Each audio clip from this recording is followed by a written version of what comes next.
we're trying to encourage them to make more raisins and grape juice. Is he still alive? Did he? Yeah, he had a stroke a few years ago, but he's, so I don't think he's taught since then. I heard recently he just went away to be by himself. Kind of heard that too, Yeah. but I don't keep tabs, so, but yeah. We were so fortunate he was around teaching for as long as he was. Wonderful teacher. Okay. So good morning. It's earlier than we think. Yay. That's all right. Anyway. Okay, so let's just take a few moments to kind of settle our minds, to be present in this room with what we're doing right now.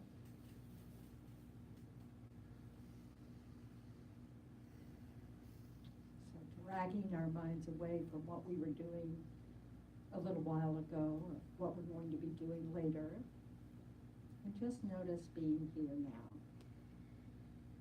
Perhaps the temperature of the room, the feel of the chair, the cushion against the body. That we're still breathing. This is a good thing.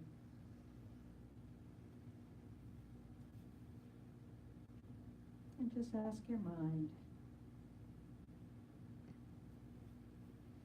how's it doing? Is it agitated, calm, curious, or bored?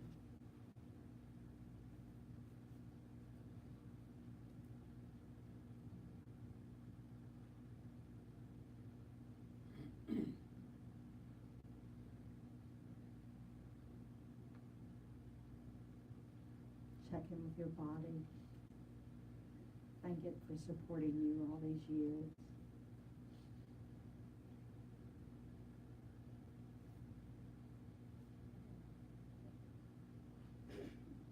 Notice if you're holding the muscles of your face tight. Try to soften the areas around the forehead and the eyes,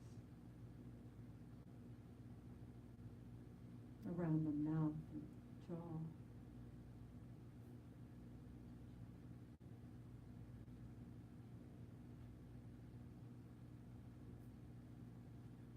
And just breathe into any spots of tension.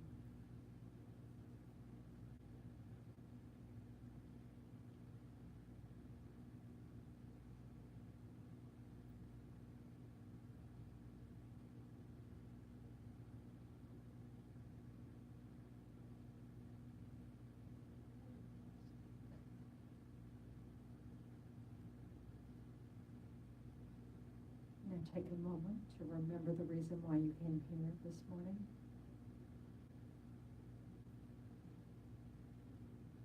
And generate a positive intention to use your time well.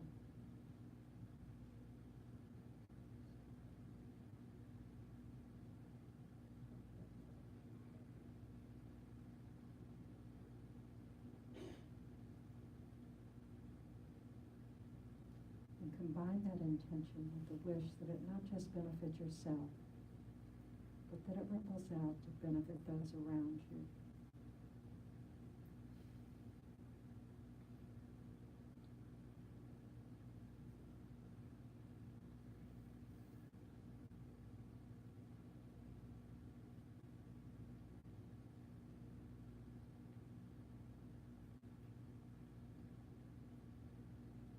So to continue with that thought, let's find a gold prayer book and recite the 4 immeasurables, which are on page 34.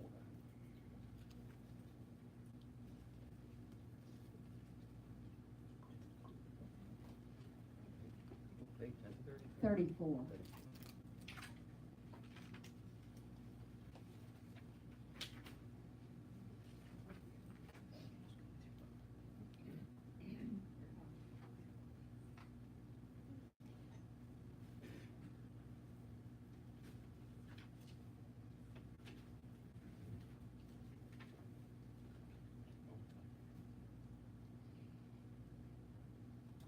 waiting for the reading glasses. Yes, thank you.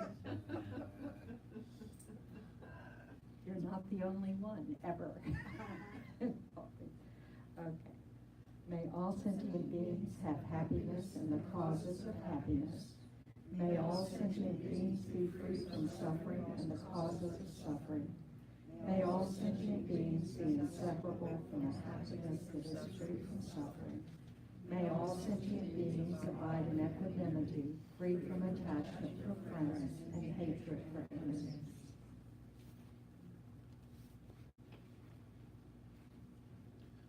So these lines, indicate part of the Buddhist emphasis on happiness and reducing suffering, and also the causes of happiness, the causes of suffering, the wish that we could reach a state that is always free from suffering. And this, the foundation of all of these wishes is that we wish the same, whether we put people in a, friend, enemy, or a stranger category. And it includes all living beings, so whether it's a snake or an alligator, or a crocodile, or a bird, or your pets, but they're included too. So in Buddhism, it's emphasized that the source of happiness and the source of suffering have a great deal to do with our minds, how we think. And because our minds drive our actions, then the better we take care of our minds, the better our actions can be. They'll be more congruent with our principles, ethics, all of those things. And just more peaceful. The more calm our mind is, the more peaceful our actions can be. So really becoming quite familiar with the way we think is one of the main points in Buddhism. Whether it's through, when you're to take time to just sit quietly or meditate, because that gives you some rather good conditions to be able to notice what's going on in the mind. But we want to be able to carry the habit through the day, so we're kind of always aware of what's going on in the mind. Because then we can catch ourselves when we realize we've been hooked by anger or greed or attachment or jealousy or impatience or, things that tend to not work out well. They're not states of mind that are the best conditions for our speech and our actions of body. So what do you think about that? It's kind of important to have, to look at that and think, do you think they're, what do you think about that?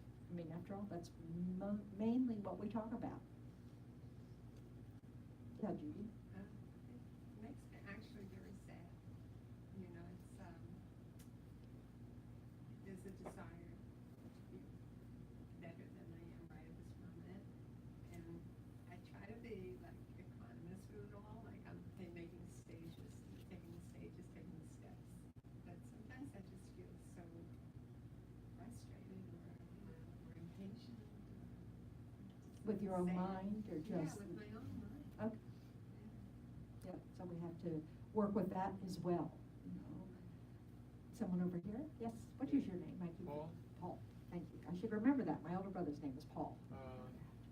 You're not as old as he is, but so go ahead, Paul. Well, I guess it's more of a question, because I was just curious how you define happiness, because Yeah. I don't think it's something that I really understand. You know what I mean? I've had some bipolar stuff, and I thought mania was happiness. You know what I mean? And so the idea of what happiness is isn't really something I totally understand. And we all have sort of a different opinion on that. That's a really good point. So, because happiness, we're not talking about the happiness in Buddhism that we experience from the fact that we are sensory beings, you know, so it's not the happiness that we get when we hear beautiful sounds, or the happiness that we get when we have beautiful food, you know, or delicious food, or the happiness from, you know, touch. You know, like I always liked smooth things, you know, like I much prefer to read magazines than newspapers. Like that's really important, you know. But those sensory kinds of things, this is the kind of happiness that comes from a sense of, you know, internal well-being. You know, so it's not about, so it's a very different kind of happiness than what we mean when we describe it, you know, in just general everyday terms. So a good book you might like is called what is it called? The Book of Joy, written by His Holiness the Dalai Lama and Archbishop Desmond Tutu. You know, and so it kind of, because they kind of try to tackle that. What does that mean? You know, happiness, joy. So, and these are people who've had, you know, quite some challenges in their lives, and yet are not sad people, you know, and things have not, you know, necessarily gone well. So that's something, you know, that's something we want to learn from. So how do people who have really hard lives still end up being happy people? Having trouble with this. Okay, is that still loud enough? Okay, because it's not creating an echo in my mind now. So,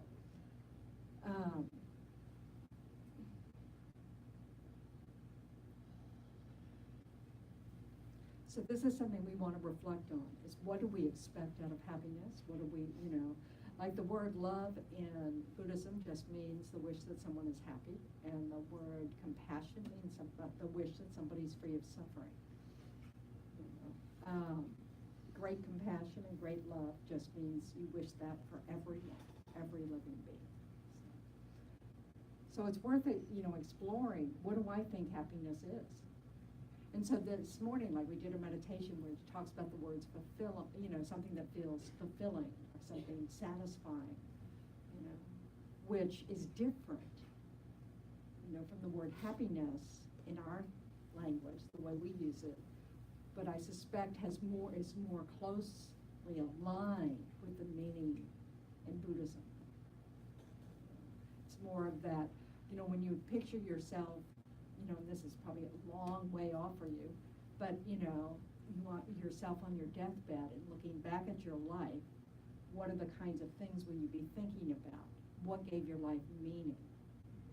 You know, what was fulfilling? What you know, what turned out that you spent a lot of time striving for that turned out not to be worth it? You know, those kinds of things. You know, so we don't want to wait till our deathbed to discover those things. We want to, you know, work on it now and in every moment to kind of go, okay, you know, it's not that we can spend our lives filled with fulfilling moments. Why is that? Because it won't be filled with them. Why is that? Because then they won't be fulfilling anymore. They'll just be normal life. Well, think about normal life. What do we have to do in normal life? Well, you have to work, and you might not. You have to have a way to get your necessities, right? What are our food, our shelter, our clothing, you know, that kind of health care, whatever. You know, we have physical needs that have to be taken care of in order to survive. You know, so now we have a world that is based on, you know, currency as a way to be able to purchase those things. So, you know, those might not necessarily be particularly fulfilling. We just need to take care of it. So, but what is a source of peace in our minds that's related to those things?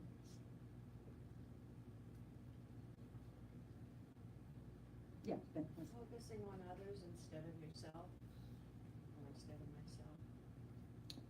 Okay, I don't know how that directly affects our physical needs. Oh, physical needs. Yeah, so these things are needing food, shelter, Yeah. you know, those things. what you have a thought, Anthony? I'm Yeah. listening. Oh, I have That no- was my thinking face. Okay, good to know, good to know. Yeah. I can Okay. usually talk myself into liking whatever I'm doing. Well, that's a great skill. Yeah. Okay. I guess it's. But what gives us peace about those things? Yes. When you feel like those things have been taken care of. Yeah, when you have them, when you have enough. And that having enough is quite relative. And also, I think practicing gratitude helps with that as well. So I think we spoke about that last week, maybe the week before, but the idea of, we're faced with challenges and things that we have to do, things we have to deal with. But if you take the mindset of, I'm glad that I have the opportunity to practice my patience, to practice hard work, whatever it is. Yeah. And then you get those things, it feels a lot nicer than just being like, oh, I Yeah. have to do this. Yeah, but that's sort of a different layer. I think just the knowledge that you have what you need, or you can get what you need, you have enough, is a tremendous source of peace.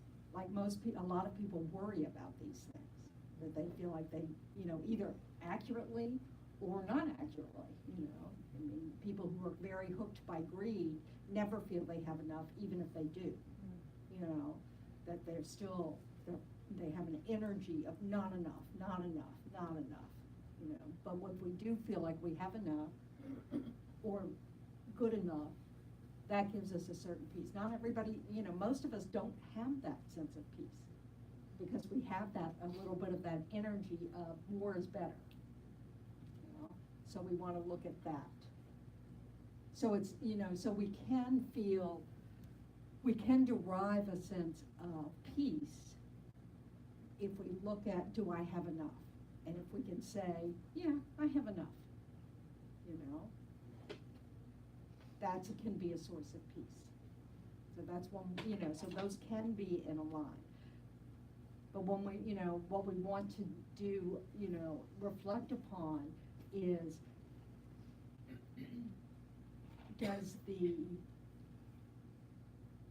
how much of those needs play into whether or not you feel satisfied with your life? So you really want to look at, am I creating suffering for myself because I don't have any gratitude about the level I do have, or because that there's always something more I could have? We really want to look at to see what craving still remains in our mind around those areas of food, because those are the ways we start to discern between need and craving for more, and that even need, like say you showed up here without having eaten breakfast because you were running behind, or for whatever reason, you just didn't eat breakfast, and now you're kind of thinking, yeah, I'm kind of hungry. So you can either focus on that, or you can kind of let it go and not worry about it, knowing that you'll be able to eat soon enough, that kind of thing. But if you're in the habit of wanting to have your needs met immediately, then you can just keep focusing on it. Like, oh, I really wish I'd eaten breakfast. And make ourselves miserable. Just keep feeding that energy that's a little bit agitated because of hunger, and make it into a problem. Now, what's a functional way to respond to that problem? Make sure to eat breakfast before you.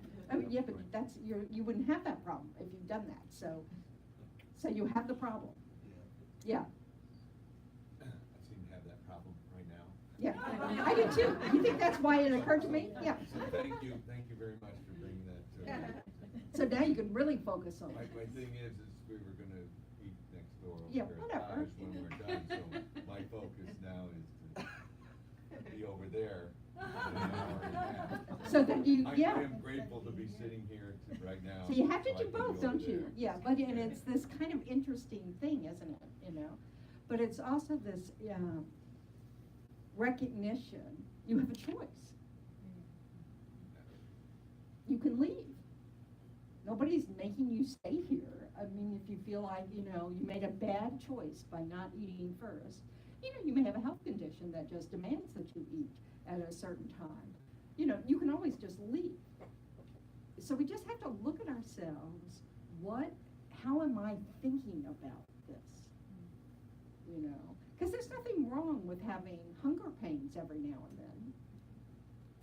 I mean, it's not like it doesn't kill us, right? So it's okay to make a poor decision, or because of time, you didn't allow yourself enough time, so you didn't eat before you came. You know, there's nothing, earth-shattering about such things. We just want to check up when we're anywhere at any time, if we have a certain energy of dissatisfaction, to look into it and see what choices we have, or if we're making ourselves miserable for no reason.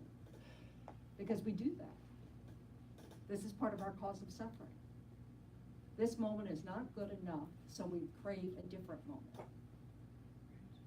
Craving is a state of suffering. Craving says, I don't have what I want now. So when we feed craving, it's one of our, it's a habit that we are prolonging that's probably not to our benefit. Yeah, Judy.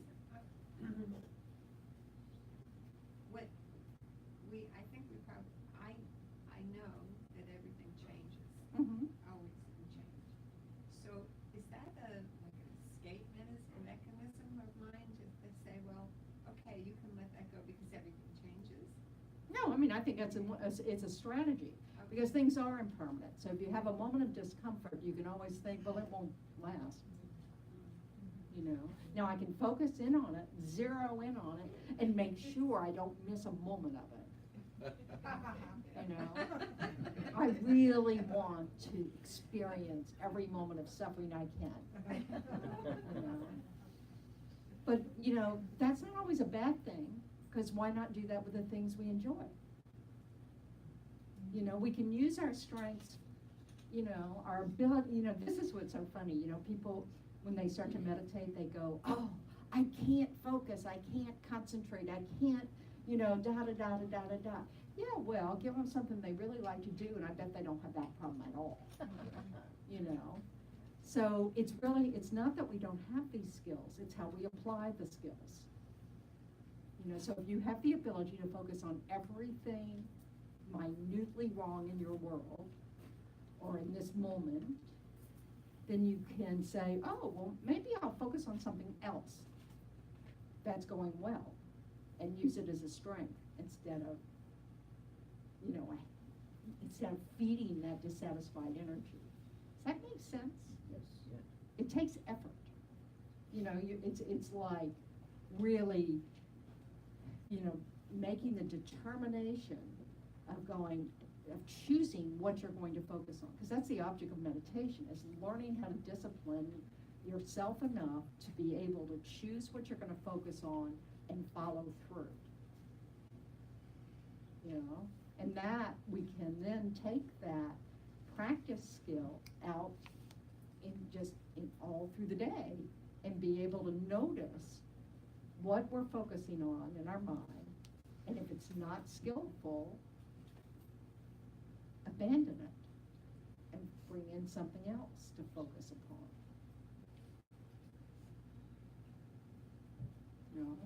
This takes effort. It takes the determination to,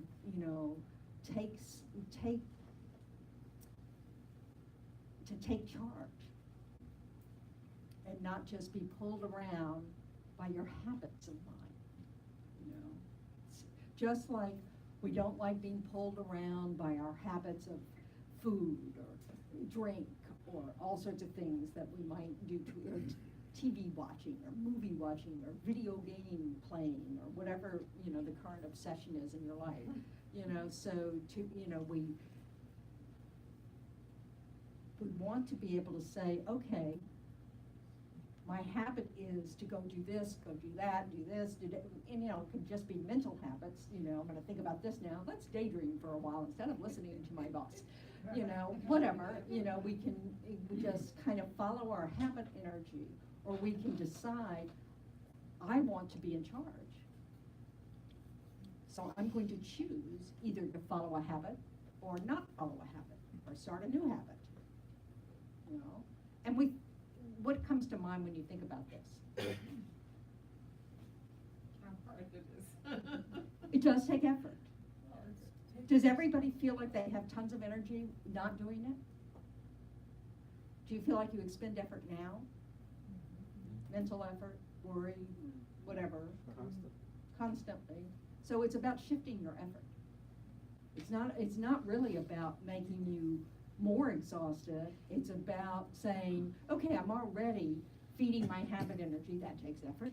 I'm going to use that energy in a different direction, and that might be skillful. You know. So it really isn't about using more energy. What it is that we can't do it mindlessly. Because our habit energy, you know, we just keep going with it. This is kind of mindless, you know. But our dissatisfaction, our worries, all the things that kind of leave us feeling, you know, not so great. If we think about that takes energy.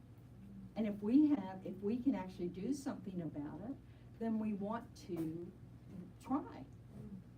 You know, it's just a matter of recognizing that we can either just continue on as we've always continued on, you know, or we can actually try to apply the tools we already have towards more skillful ways of thinking, you know, and ways of doing. You know? So one of the things that has to, you know, we need a strong motivation. You know, we have to want to do it. And what is that? What kinds of things can we reflect on that will help us with that motivation? You said it earlier, death. It'll last an hour. Yes, we do run out of time, don't we? Yeah. So like, you know, it's like my friend's mom who said, you know, who asked her, you know, gee, you seem happier lately. You know, and her mom said, yeah, I finally decided, if not now, when?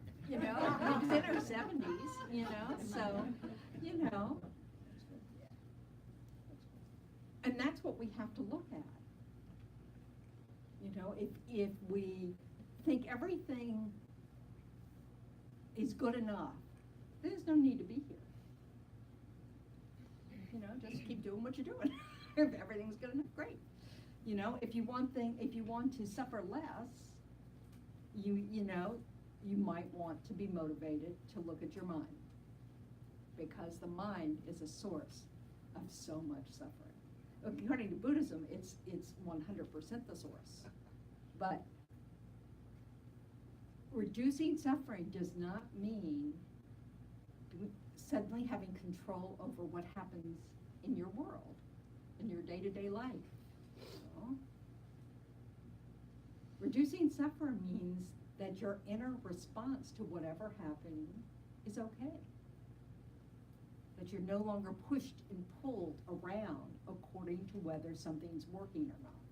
Whether you walk out and you have a flat tire or not have a flat tire, or whether you have, you know, exactly how much money you'd like in the bank or not. That suffering and happiness, peaceful states of mind, are an inner process, not an outer process.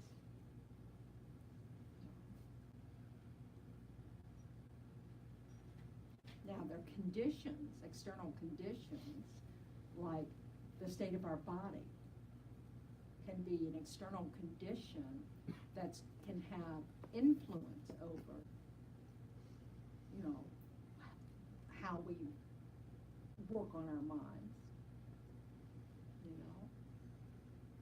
So like if we don't eat, you know, and what is it, hangries, you get the hangries, you know, then you want to go, oh, you know, I really need to take care of that.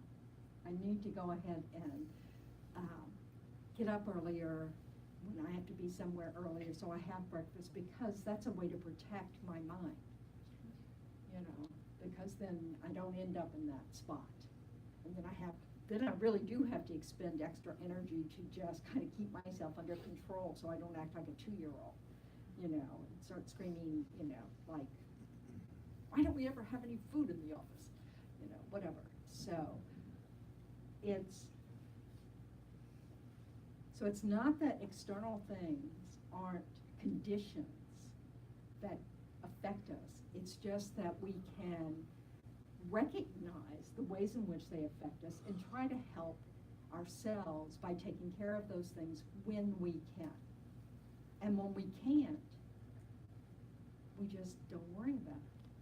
We learn to let go. Well, that's not under my control at this moment, so I'm not going to focus on it.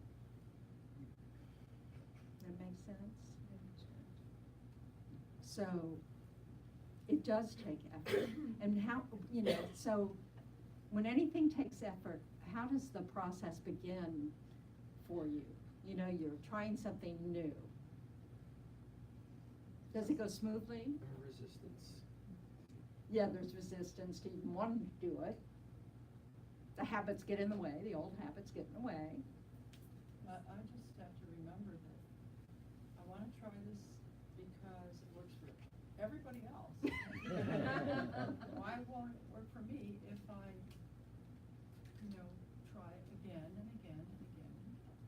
So what does that imply? Mind training. Yeah, but what, Judy, what were you gonna say?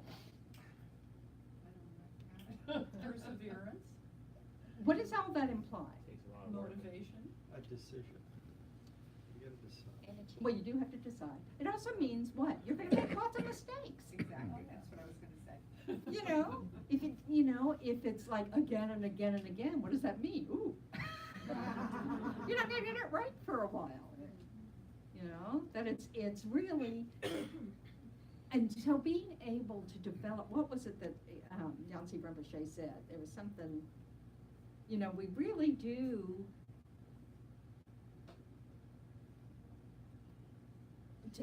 we need to create a joyful, compassionate self-consciousness.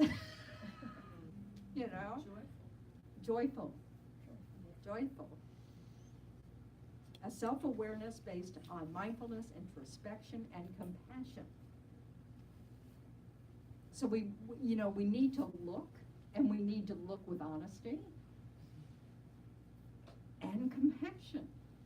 Because, yes, we are full of unskillful habits, you know? And so to be able to go, wow, that's sad, you know, that's a sign of suffering.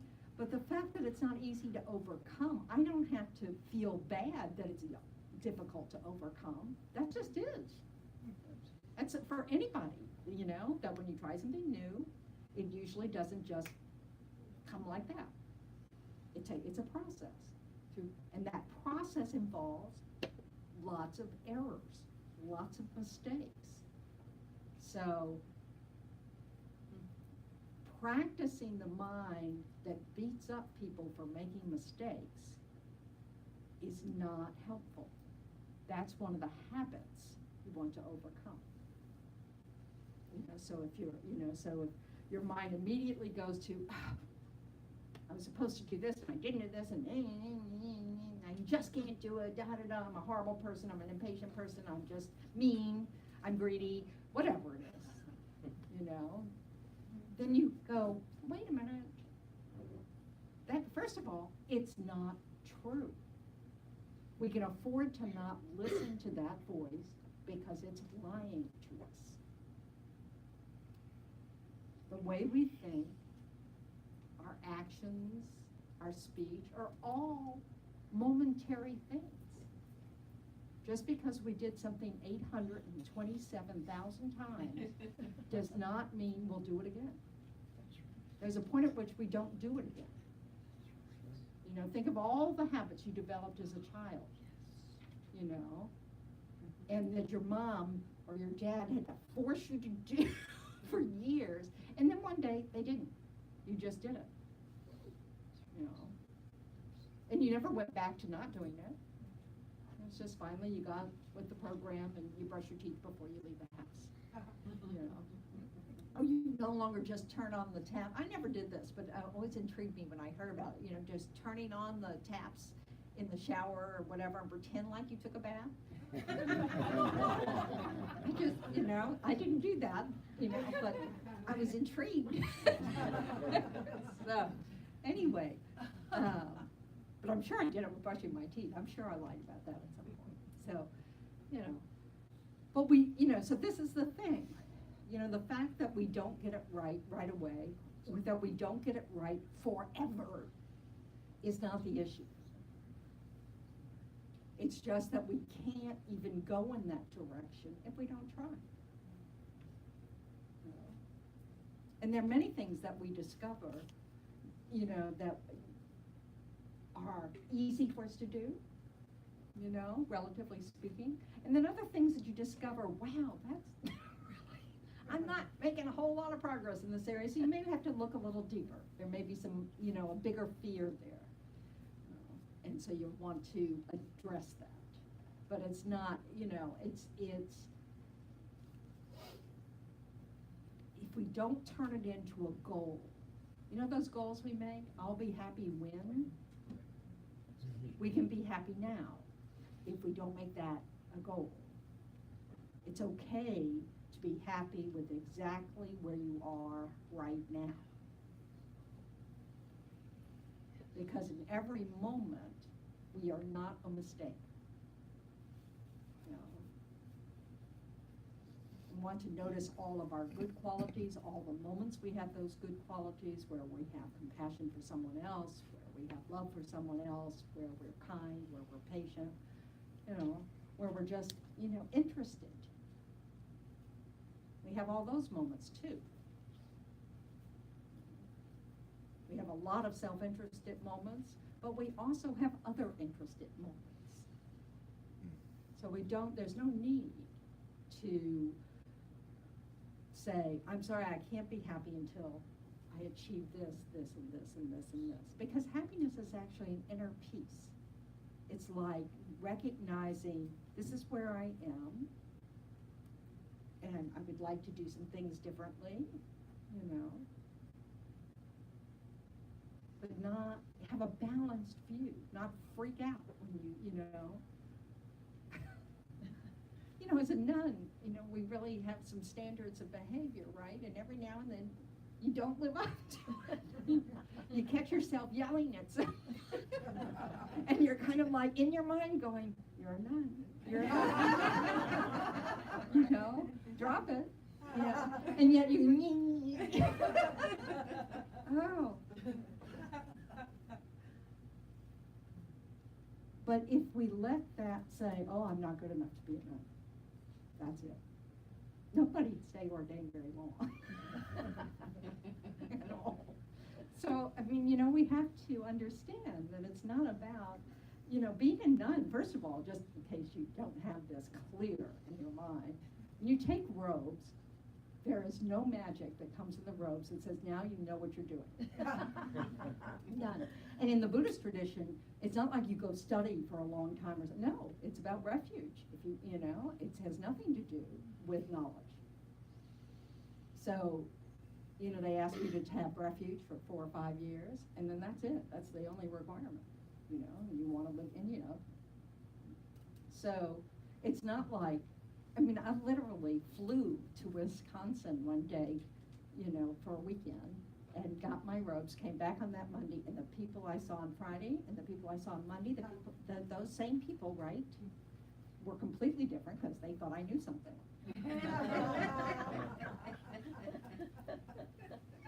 Wrong. Not true.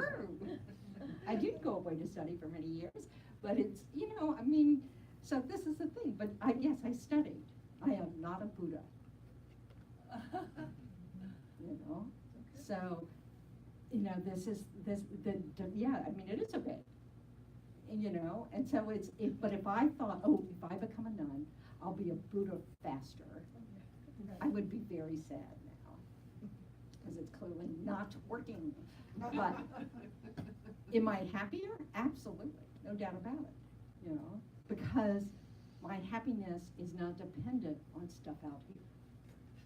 Because my circumstances, you know, like I don't have nearly as much control as I used to have, you know? Teachers tell you to do something and you kind of go, okay. But what I have more control over is how I respond. Even though I will occasionally catch myself, I am yelling like a, you know, I'm throwing a temper tantrum. Doesn't happen very often. So, just to reassure you. So, but you catch me on the phone with, you know, an insurance company or, you know, Comcast or something. I don't know, I'm not always very skillful. So, but I'm way better than I used to be. But the deal is just becoming more familiar with your mind and having compassion for yourself. The reason we have habits that turn out to not be skillful is we thought they would be. You know, we thought that, you know, if I follow this habit, I'll get what I want and I'll be happy. You know, and we discover, oh, that didn't work out. Yet, but we still have this habit of wanting to get what we want in every moment. You know, and that behavior actually harms us and harms others. You know? So it's not that what we want is bad, it's our method for trying to attain it is unskillful. Or actually just, you know, it does not work. But we can feel, you know, the compassion of knowing that I don't know what I'm doing and I need some help. You know? Or that even if I know what to do, I still screw it up. And have compassion about that. You know? Because we're not Buddhas. So it's a process. It's not an event.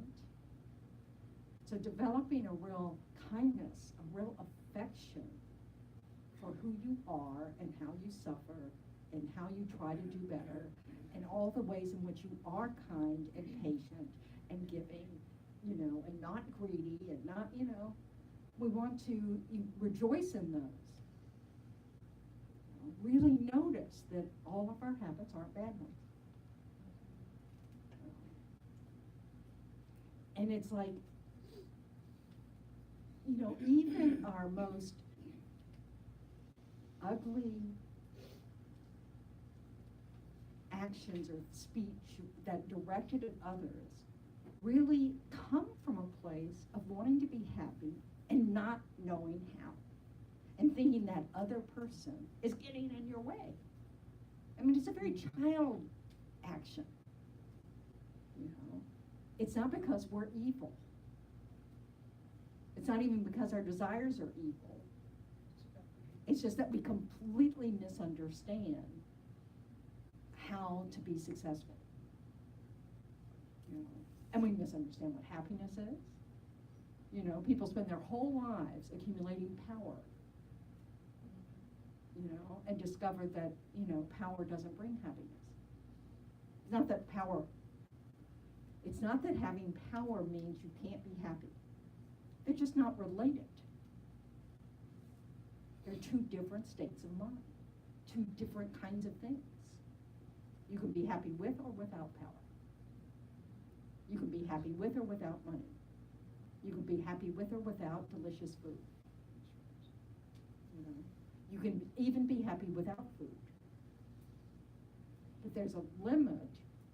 You know, they say that one of the reasons we talk about in Buddhism having a precious human rebirth means that we have a situation where enough of our needs are met, you know, and we have a very sophisticated support for our mind, which is our brain. You know, the human brain really allows us, it supports the mind to be able to self-reflect and change. We can decide to change the direction we go. Okay, I got lost. You were going without food. I was going out without food, that's why I'm lost. It's inconceivable, that thought. Yeah, I did. Okay, so people who, we have enough and we have leisure time. We can actually show up to a place like this and discuss, this kind of subject. Yep. What about people who don't have enough and who live in Right, poverty? and that's where I'm going. Because I teach in a school where that's the situation in a lot of families. Yeah, and they don't have time. They don't have a precious human resource. They are trying to serve. Most of the world is populated by human beings who don't have the freedoms and opportunities that we have. They are just surviving. They don't have enough resources. They're not in conditions to improve their resources, that they are just trying to get through the day, the week, the month.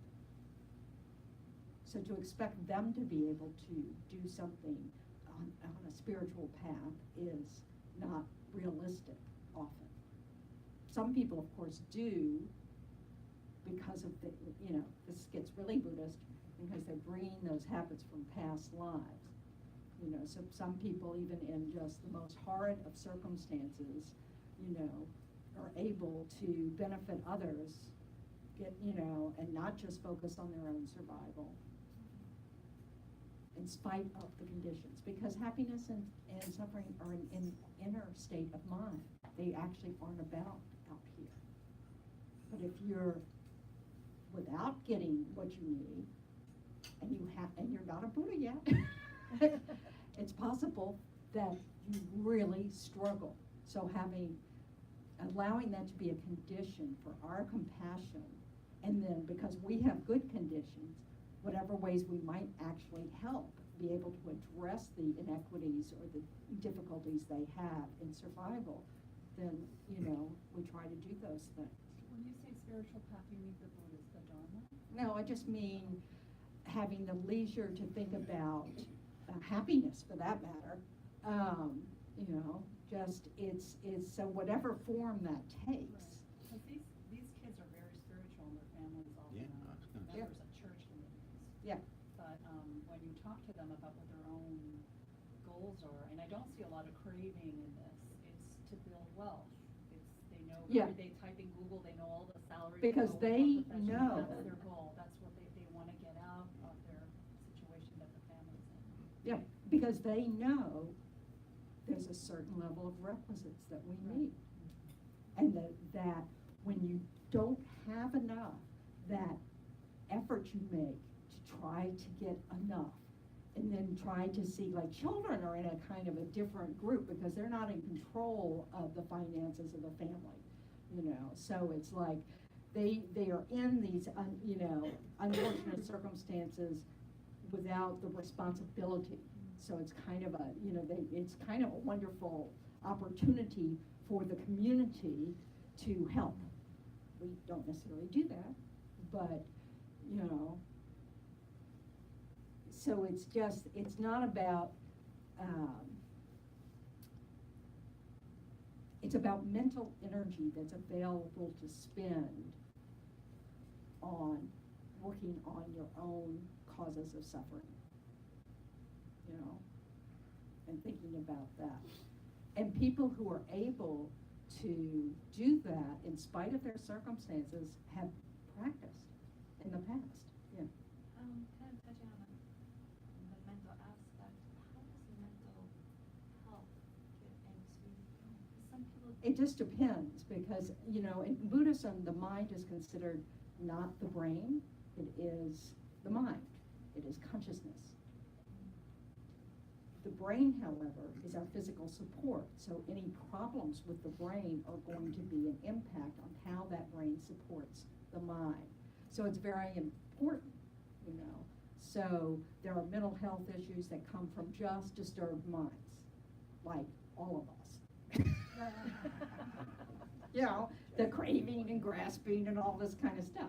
Then there are ones that come from imbalances in the brain, physical damage to the brain, and then, so we do what we can to put into place, if there are any things that help with that. That damage, you take medicines, you take, all that stuff.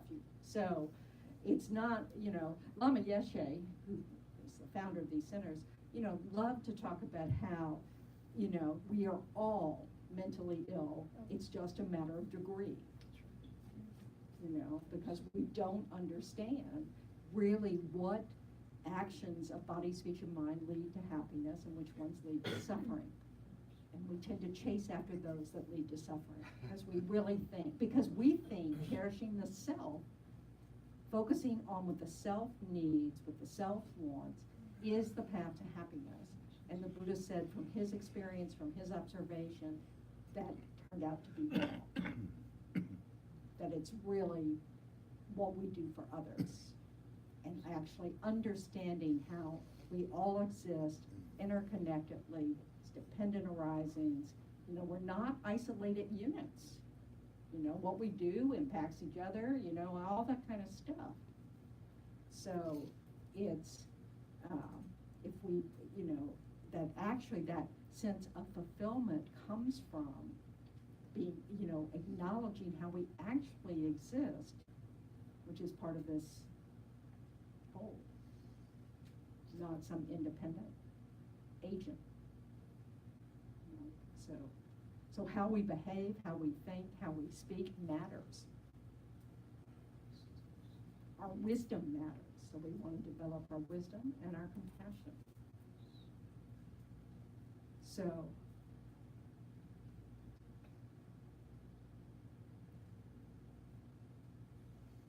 you know,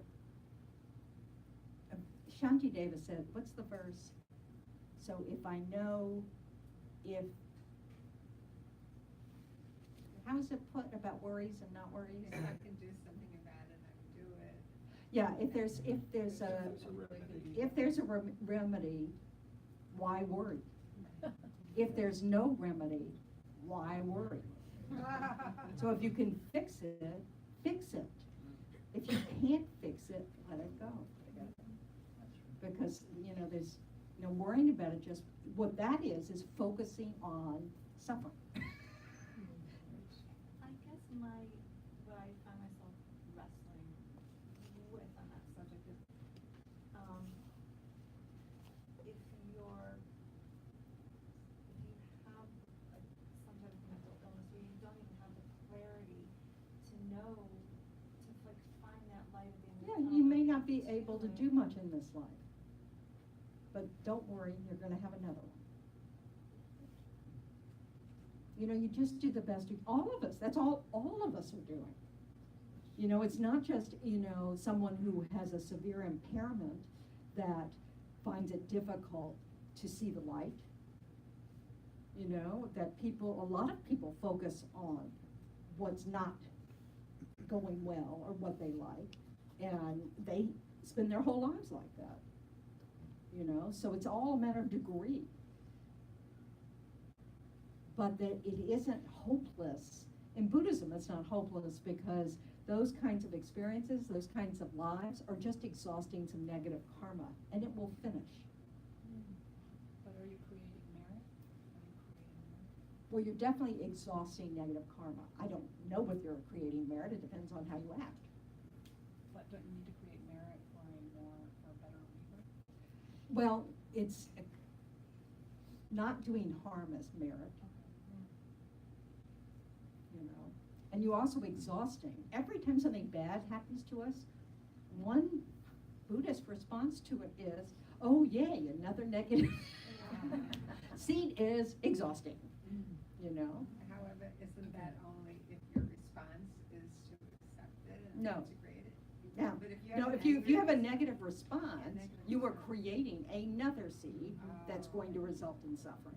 Oh, but that first seed It's is. exhausting. Once it's ripened, that's it. It's done. You know? So, but if you keep putting money in the same bank account, it's gonna keep ripening. So it's you know, this is why habits matter. You know, so and we see this even in one life. You know, we see that our habits get stronger if we keep practicing them. So, you know, if we're able to not keep practicing our unskillful habits by whatever amount, you know, like if we're able to accept things instead of throwing a temper tantrum every time something doesn't go our way, you know, that's helping kind of loosen that grip on things must go my way or I'm going to throw a temper tantrum. Why does the temper tantrum matter? What are we thinking about when we hold temper tantrums? Just ourselves. And not only that, what else are we doing? Harming others. We're blaming others usually. It's your fault I'm miserable. It's your fault I didn't get what I want. That's why we talk about it in terms of children, because children aren't in control of things, you know. You made me do this, it's your fault. You know, they blame their parents or their caregivers. So it's just, you know, but we carry that into adulthood. We just have it all tidied up, you know, so that we don't have the temper tantrum at work. We come home and yell at our spouse. You know? So, you know, or we might not yell at our spouse, but we just yell about it, you know. Or we internalize it and yell at ourselves. You know? So, you know, we tidy it up, but we're still having the temper tantrum. And the temper tantrum says, it's not my fault, it's yours. And we can't do anything about yours. So making our happiness depend on them cleaning up their act is pointless. Also, you know, when we really look, we start to recognize, you know, this kind of satisfaction, peace of mind doesn't come from out here. It comes from how we respond to out here. How we respond to ourselves, whether we beat ourselves up or hold ourselves accountable, and then, you know, then go the next step where we don't just hold ourselves accountable, we go, oh, and I'm a terrible, evil person. We make ourselves permanent when we're not permanent. We're constantly changing. So we want to be able to acknowledge our mistakes, acknowledge our unskillfulness, so that will motivate us. First of all, we see the harm we do. We want to know that. And so we can go, you know, maybe I need to change how I speak to others, or I need to change how I think about this, or I need to change, so we can, you know, do a little better. But insisting that we have to change others in order to have peace of mind is a futile, you know, it's, you know, my favorite expression from some Buddhist sutra, fruitless fatigue. You know, it's just, you know, it's beating your head against a wall for no purpose. It isn't that we can't influence each other, we do all the time. You know? But it's just that we can't make someone else change their mind. And our happiness doesn't have to depend on that. You know, it's like developing the peace of mind that if you live in a very abusive relationship, you know, then developing that peace of mind that says, I don't need to live like this. I can leave. That it's not unreasonable for me to want to leave.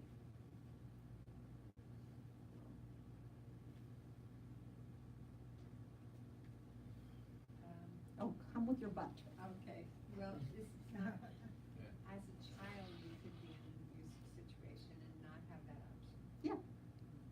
So you do what you need to survive.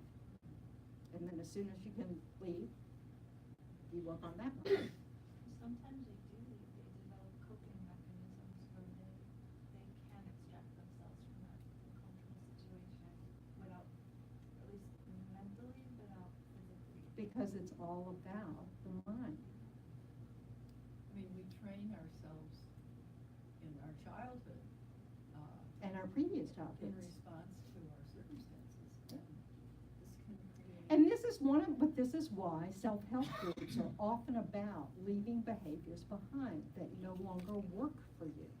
They no longer fit the circumstances. First you have to admit they don't work. First and we have to do that. It doesn't matter where you're from. You could have had the most idyllic childhood, have a very functional, we still have to look at our minds. If we're not Buddhists, we got work to do. We can kind of know that, you know? So it's just this process of, you know, we don't have to go to the extreme, but what if I was in this horrible situation? Okay, is that gonna be really helpful? You know, I mean, like, of course, you know, people who are in war-torn country, or, you know, in war zones now, you know. Survival's a big key to their efforts in the day. You know, deciding, I'm going to go sit in the middle of this street and meditate, and that will protect me from bombs, is deluded. It's not true. That is not going to help.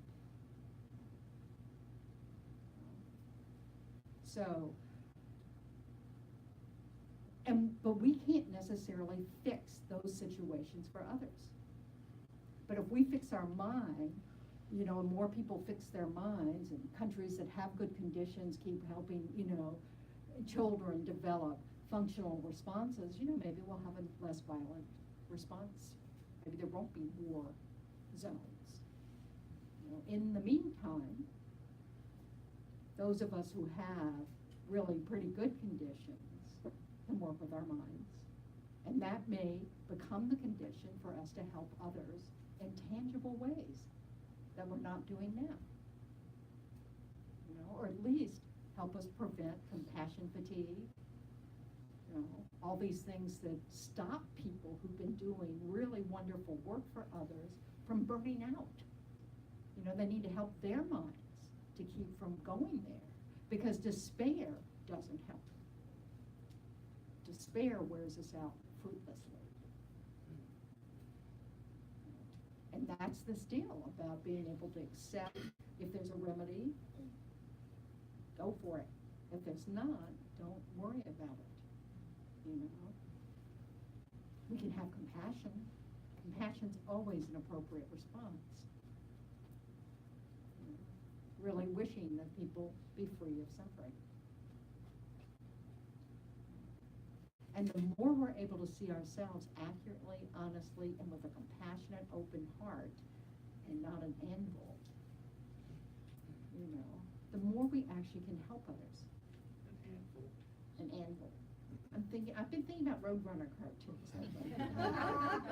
The Acme Anvil Company or something, you know. I'm weird. Let's face it. I like having healthy, happy friends, and it's a good influence. Well, right.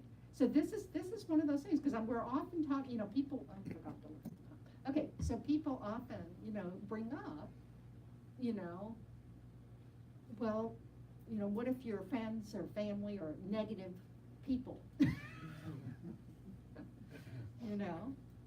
And so you want to limit your time with them. There's no doubt about it. You know, if you know, we need to protect our minds. That does not mean we just abandon everybody who isn't perfect. You know, because that's not going to help. Because you'll have no friends. So, you know, it's just this recognition, you know, like, if you want to be a good tennis player, you play people who are better at it than you are. If you want to have, you know, a more positive focus, hang out with positive people, because it can help you change your habits faster, because you're not having your habits reinforced by someone else who has the same unskillful habit that you do. Look at what you read. Look at what you watch. You know, if your favorite TV shows kind of are making humor out of your unskillful habits in a way that really just encourages you to stay exactly the same, because it's kind of implying that everybody thinks this way, don't worry about it. You know, you want to look at that. You don't want to feed your unskillful habits with unskillful information. It makes it harder to change.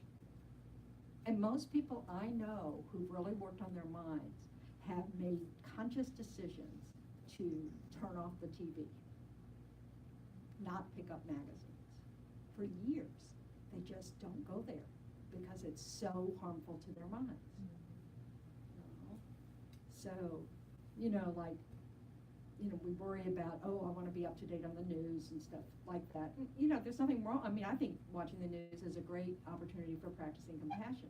But you can't, if it really just, you know, just keeps you angry or keeps you frustrated or in despair or, you know, or delightfully greedy or whatever your unskillful habit is, you want to, you know, all you have to do is go, well, I'm 100% certain the world's still a mess, and, you know, that can be your news. You know, because it probably is. I think if it gets bad enough, somebody's gonna tell you. Well, it's true. It's true. You can bet on it, in fact. How can you smile today? Didn't you hear the news? Something really bad, you need to know it, somebody will tell you, you don't have to. Yeah, wade but of through course, hours and yeah, hours. if everybody quit watching the news, that might not be a good thing. So, we have to be one of those people that helps sometimes, you know. But it's okay to take care of our minds. You know, when we're practicing, we're trying to start new habits of mind, we really want to guard the mind. You know, give it really good conditions to help with the change.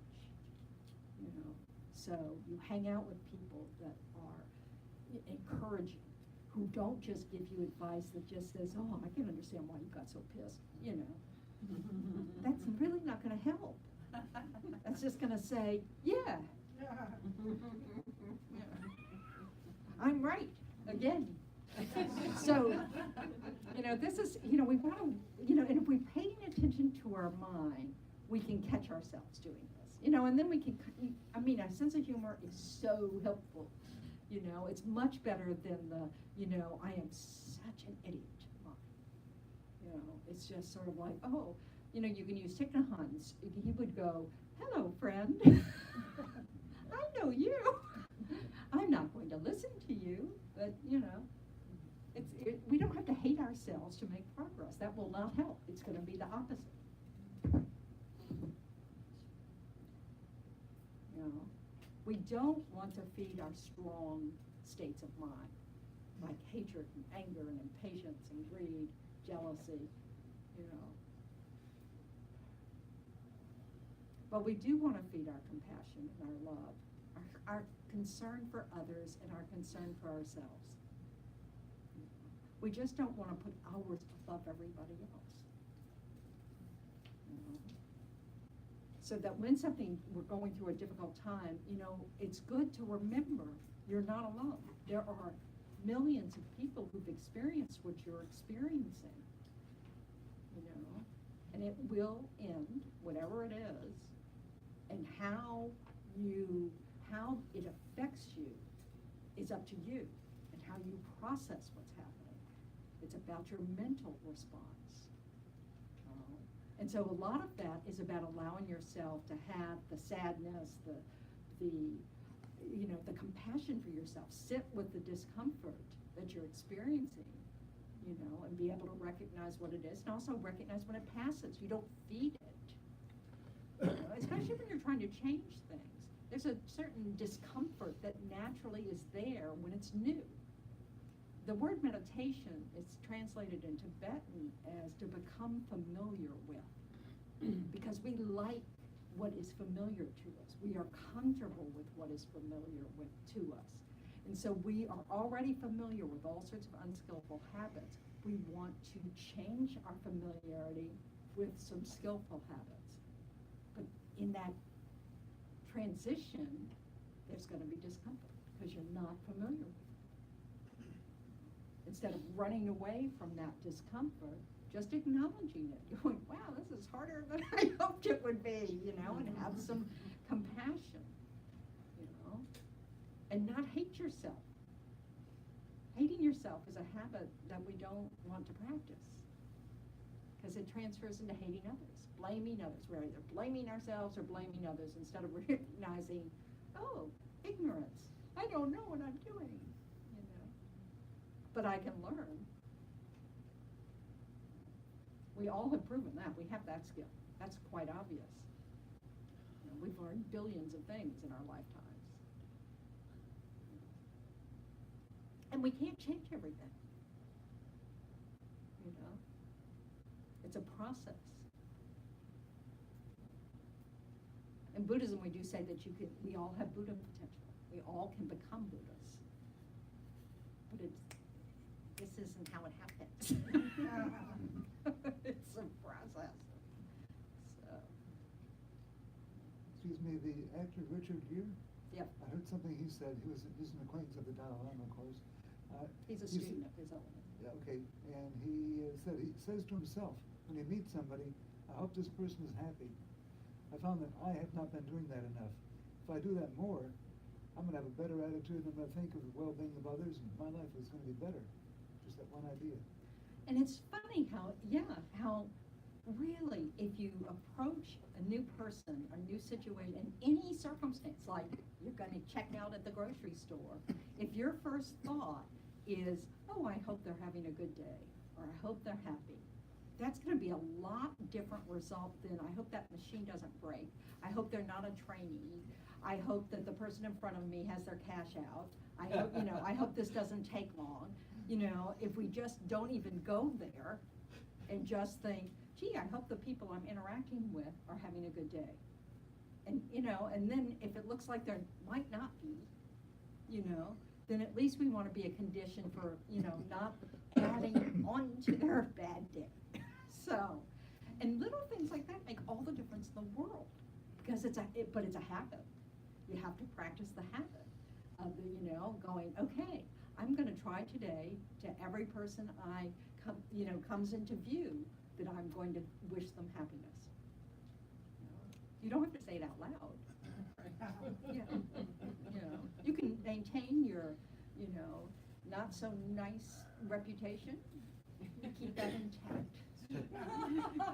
I am aloof, but, and some people really,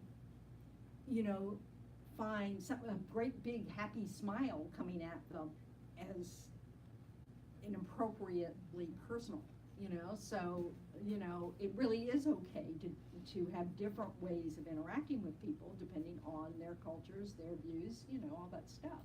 But we can in our minds think, I wish that they were happy, because that will help us from not being a source of harm. Because we'll be thinking of them as people who have feelings, who can be hurt, who can be helped, not just thinking about what's in it for me, what can they do for me? It's more of this attitude of how can I be of help to you? And that makes our days better. That's more of what gets at what kind of happiness we're talking about. Feeling like our lives are meaningful and that we, our actions matter. Okay. At least introduce yourselves to each other. Y'all may have all met each other, Every week though, it's like, good to remind us.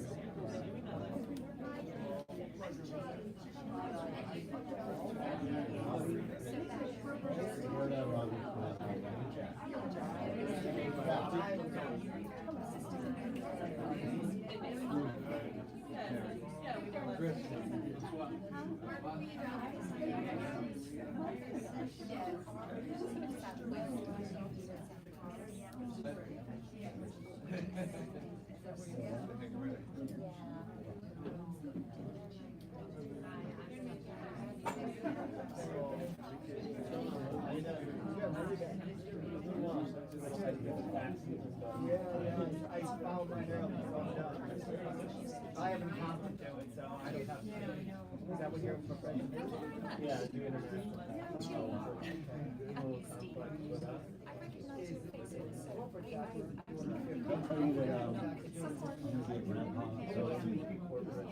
You're gonna be your own grandpa? I'm gonna know. Hey, I'm gonna join the room. Oh, you can, oh, that's right. You're gonna need a touch of gray. I know, I'm working on it. It's better.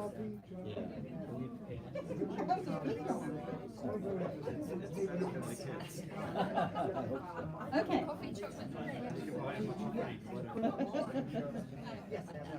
How many people discover they sit in the same seat every week? I do. Not today, though. Yes, y'all have moved. So. I'm sure you remember your name. Jane, Steve, Jack, that's Ralph, that's Anthony, that's Brian, that's Adrian, that's Tali, that's Judy, that's Roberta, is that what I heard? Yes. Okay, there's Hope and Paul and Lou and Jerry, and I feel like that children's thing. I'm looking in the mirror and who did I see? So, I didn't catch your name. Mary Alley. Mary Ellie. Yes. Hello. And who's behind you? Satu. I'm Satu. Hi, Satu. Alan. Alan. Yes, I was there. Oh, good. Ingrid. I just have to not be doubtful or just risk being wrong. That's all right. And now I don't remember your name at all. Mindy. Mindy, Ingrid. Arlene, Jerry. Enrique. Henry. Enrique. Enrique. I really can't sound out words. Okay. Okay. So, Marguerite. Is it Margarita or just Marguerite? Margarita. Yeah. Okay. And Francois. And Jack. And Jane. I'm Katrina. You're not Chad. Sorry. Somebody said Chad the other. Chris. Chris, somebody called you Chad last. I knew I that one wild. Chris. Yeah, Katrina's definitely not Chad. Yeah, there's Katrina and there's Melissa, but who's sitting next to Chris, because I forgot. Amy. Amy, who's behind you? Susan. Okay, and I'm Tendra, because I forget to introduce myself. So, all right. Did we go through this one? Anthony, Ralph, and Adrian, Callie, in case you missed it, and Steve. We have Jane here. And this is Jane. Good morning. And there's Judy and Roberta and Mary Ann, who was sneaking out, and Brian. All right.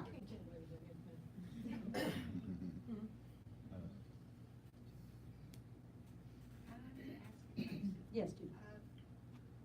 Is, the teacher, what's his name, Yancy Rinpoche. Is there a I don't know what his transcription? name means. No, is his teaching transcribed? No, Because you look at the computer, how did you get that answer? because I take notes. But it's on the YouTube. Yeah, you I can know. listen to it again, You can listen and you to can it. take notes. Take That's what I do. notes. I listened to it again and I took notes. Pause it and take the note. Yeah, Yeah, okay.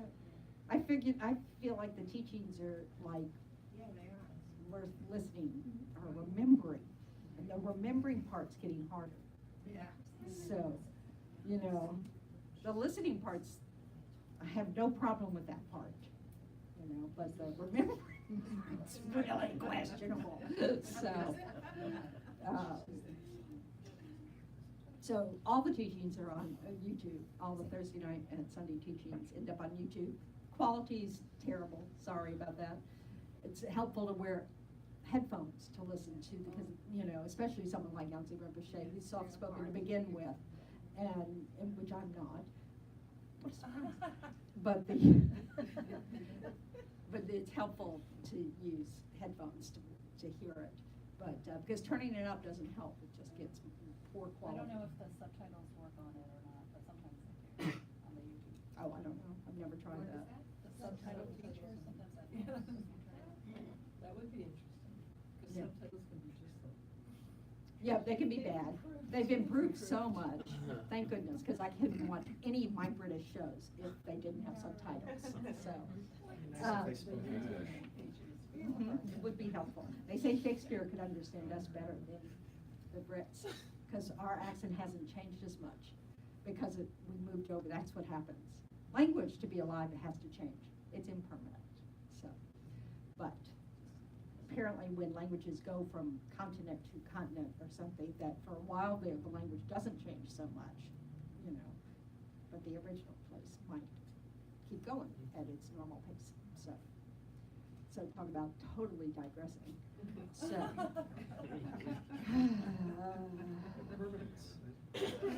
Impermanence, yes, yes.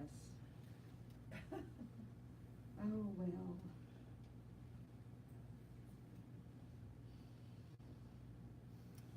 So what Yancy Rinpoche had one of the little jewels. He says we need to be on a deep quest of connecting with your awareness. You know, that we just really need to, because it's the key. How we think is the key. And what we experience is also from the mind. You know, yes, our body sensors can feel cold or heat or smooth or rough, but it's the mind that interprets that into, you know, whether you like it or not like it. And so being able to develop a mind that likes most of what it experiences helps our happiness. You know, that instead of, I think in the very beginning, someone said, you know, how we respond, you know, whether we see something as an opportunity or as a, you know, we respond to things as not a problem if they're new or different or hard, but just as, oh, okay, I have an opportunity here to be generous or patient. Because we really, it's, you know, when we look at ourselves and look at the qualities of ourselves that we like and want to encourage, those are all qualities that stem from helping others. You know, kindness, patience, you know, compassion, love, all are dependent on others needing something. So we wouldn't have any good qualities if, you know, nobody needed anything. So it's just, you know, so for one of the things about a precious human rebirth, why it's called a precious human rebirth, is that, you know, we have the physical support for our mind that is very sophisticated. We have conditions and opportunities, and we have suffering. That if we didn't have any suffering, that's what motivates us to kind of want to look, what's the cause of suffering? So that can become a way towards the path out of suffering. So developing this habit of looking, of kind of developing a habit of always being aware of what's going on in the mind.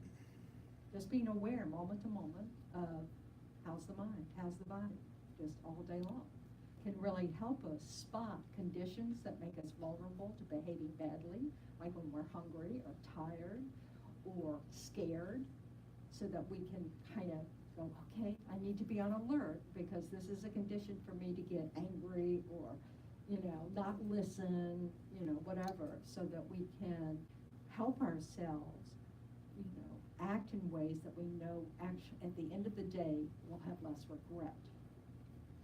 You know, so it's all about our own satisfaction. It's not, you know, it's not at the end of the day others will be that way. It's because we can't do anything. We don't know what's going on in their minds. They have to, you know, sort that too. But we can know if we're a condition of harm.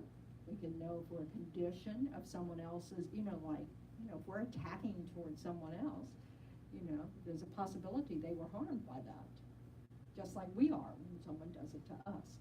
And when somebody is, you know, if we see them as being harmful to us, if we can respond with a mind that says, wow, they must be suffering, because when I act like that, I'm either afraid or, you know, disappointed or something, you know. And so we can know, because we're really not all that different, you know, that we don't have to take it so personally. And if we just are paying attention to what's going on for us, then we can spot those times when we're gonna, you know, where we, you know, we've taken it personally. We're just starting to react, so that at least maybe we won't say anything or do anything that we'll regret later. But it's a process. First you have to just do it and go, yeah, I wish I had done that. You know, and slowly, we start noticing what are the symptoms. We're about to do something we regret, and then we try to get ahead of that. You know, the more we become familiar with all the clues that our body and mind are giving us, the more we're able to make choices about how we respond. Whether we listen, I mean, our mind lies to us all the time, you know? So we want to get skilled at recognizing when we're rationalizing, when we've made something up that we have no, you know, we have no foundation for. We're really good at making up stories. So we want to be aware of that and know that, oh, actually, I don't have that information. I'm filling in all the holes, you know, with something that makes sense to me. It could be totally wrong. We respond to people from those stories. that are totally made up.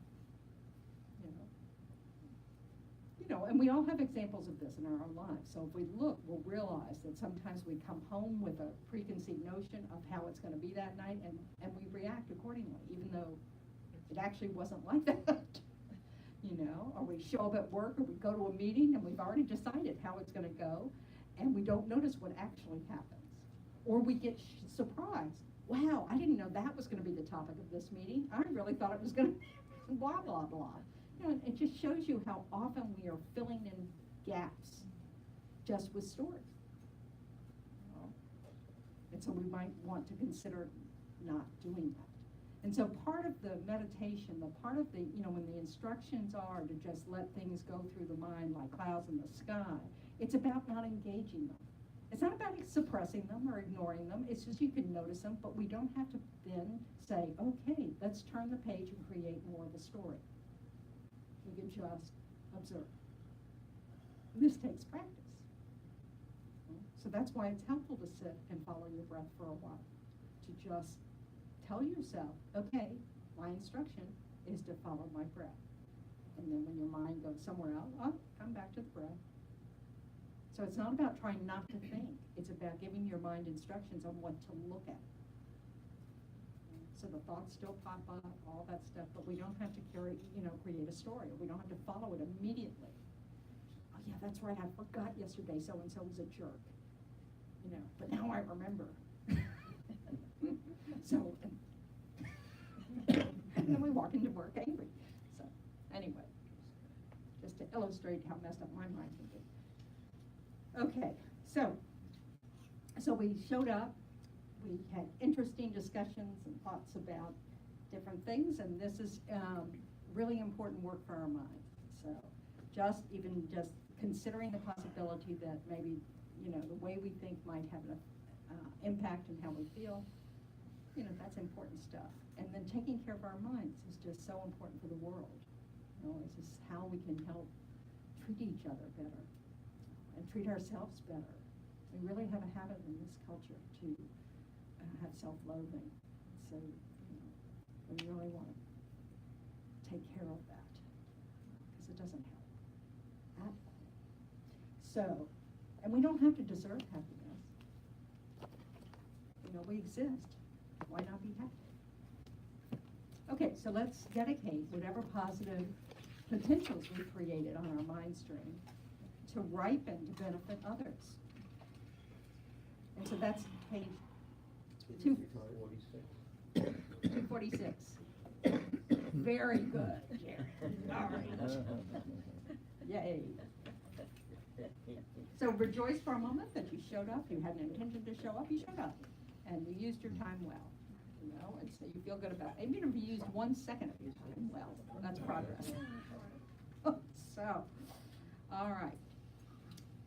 And so that's what merit is. So when you see the word merit, that's all it is. It's the result of having expended our energy of body, speech, and mind, one of those three, in a positive direction, which really even is just that introspection, just looking. Okay. So may all beings everywhere, plagued by sufferings of body and mind, obtain an ocean of happiness and joy by virtue of my merits. May no living creature suffer, condemn evil, or ever fall ill. May no one be afraid of the little, with a mind weighed down by depression. May the blind see forms and the deaf hear sounds. May those whose bodies are worn with toil be restored on finding repose. May the naked find clothing, the hungry find food. May the thirsty find water and delicious drinks. May the poor find wealth, those weak with sorrow find joy. May the forlorn find hope, constant happiness and prosperity. May there be timely rains and bountiful harvests. May all medicines be effective and wholesome prayers bear fruit. May all who are sick and ill quickly be freed from their ailments. Whatever diseases there are in the world, may they never occur again. May the frightened cease to be afraid, and those bound be freed. May the powerless find power, and make people think of benefiting each other. For as long as space remains, for as long as sentient beings remain, until then may I do remain, to dispel the miseries of the world. So thank you for your efforts and participation this morning. Now, next Sunday is Geshe Sherab will be here visiting. He's a Tibetan teacher who's also a touring teacher. He's the resident teacher of the center in New Mexico. He's lovely. He teaches in English. So, you know, we'll have the meditation first, and then he'll be teaching the class, so join us. Then Thursday night is a Medicine Buddha Puja, so if you have anybody you're concerned about, or, you know, even projects, it's, you know, even yourself, you know, please let me work on my mind. It's a traditional, it's, you know, this is Medicine Buddha. It's a traditional prayer practice in the Tibetan tradition. It's all in English, so if you like the exotic, sorry, it's in English. But anyway, is there anything else? Anybody know of anything else? Adrian, do you know of anything else I need to announce? Okay, that's it. Have a good Sunday. And a Thank you, positive